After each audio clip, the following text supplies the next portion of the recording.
What's up, everyone? This is Gene, CRX Dude, just making another video here. So today we are going to go over the removal of the window crank. So there are several methods to remove the window crank.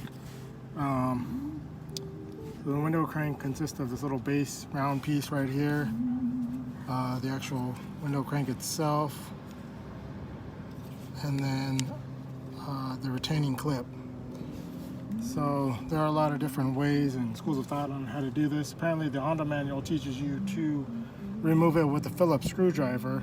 Some people are, not wanting to do that because you can gouge your interior and, mess stuff up. And if you do that, it's going to be difficult to find a new one or have it repaired nicely. So the first technique is for those people that don't want to scratch or gouge up anything. You're going to grab a cloth.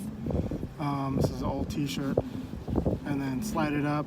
If it hasn't been removed, this will be the, you'll come from the bottom. Sometimes the clips are upside down, so you have to come from the top.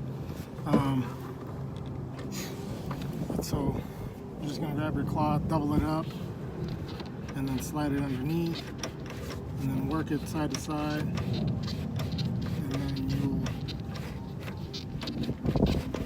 eventually might have to quadruple it up here. Get it tight.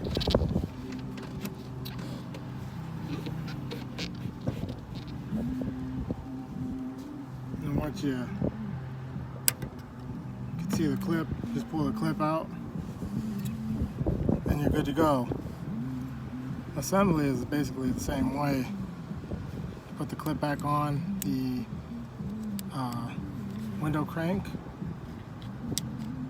as so, and then make sure it's aligned with the threads there, and just push it back on. That's it. Thanks for watching. Subscribe to the homies, the Young Static, Lazy Man Garage, and Garage Build Hondas, and also subscribe to Henry Vasquez's Facebook page, and forgot one Gloria's page. I'm gonna have to ask him again what his channel was. Anyways, thanks for watching. Have a good day.